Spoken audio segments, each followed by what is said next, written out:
Hey everybody, I'm the Ranting Monkey, and today we're going to talk about free speech and why so many people are getting the flag burning argument wrong. I'm not going to lie to you, this one's going to be a bit dry, but I'll do my best to make it easy to swallow. For those of you who missed it, Donald J. Trump kicked off a firestorm yesterday when he made this tweet.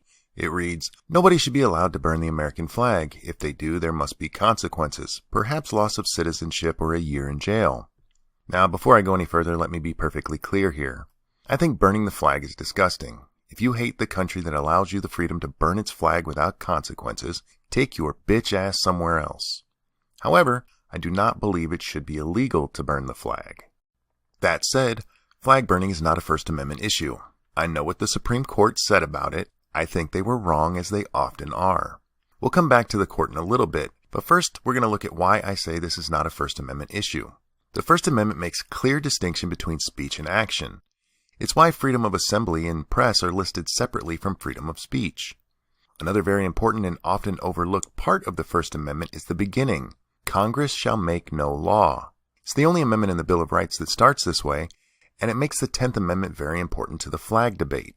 Stay with me here, guys. We'll get to the point in a moment, but we need this background. The 10th Amendment says, "The powers not delegated to the United States by the Constitution, nor prohibited by it to the states, are reserved to the states respectively or to the people."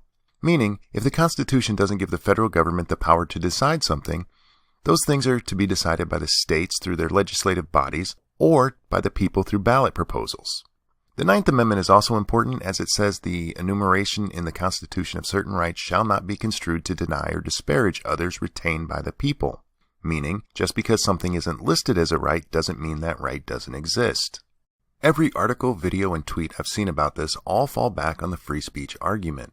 First and foremost, we already limit speech, and most people are just fine with it. Yell fire in a crowded theater or bomb in an airport and see how well that free speech argument works for you.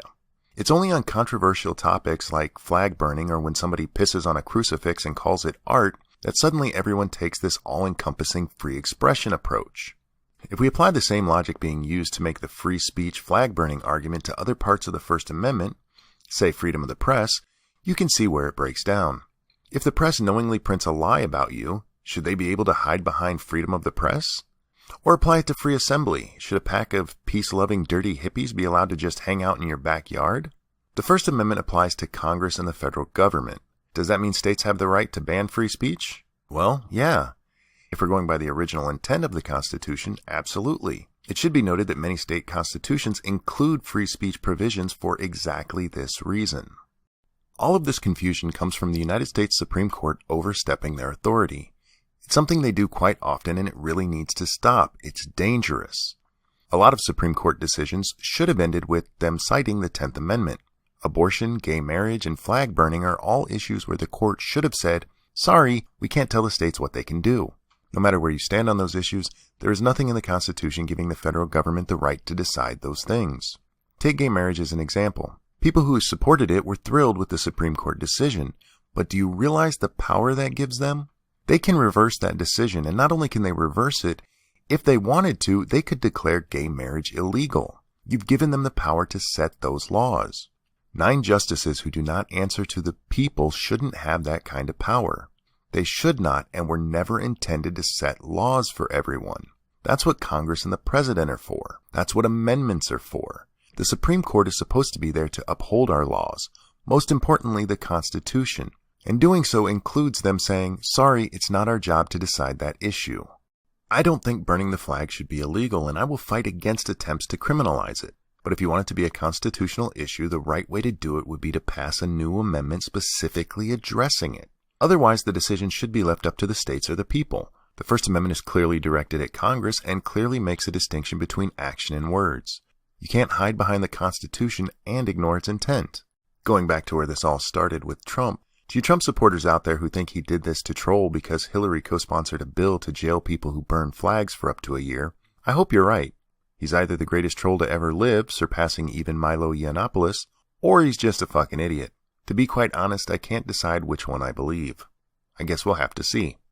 Okay guys, to wrap this one up, as with any time I discuss history, there's a lot more to it than just what I've said here. I encourage you to go out and learn more. Not just from people like me telling you what it all means. Read the source material. In this case, read the Constitution, read the Federalist Papers. It's dry reading, it's It can be hard to understand sometimes, but read it and look at the arguments that were being made at the time. Look at the arguments that led to the laws we have and the system that we have. This is important stuff because if we lose these freedoms, we don't get them back. If we let these 9 justices decide laws for us, we can't change those without a major push to alter the Constitution. It would just be much easier to make the justices follow their constitutional mandate. And that is going to wrap this up, guys. Don't forget to like, share, and subscribe. Drop me a comment. I enjoy those so much. Thank you so much for watching this far if you made it the whole way. I'm the Ranting Monkey, and I will see you next time.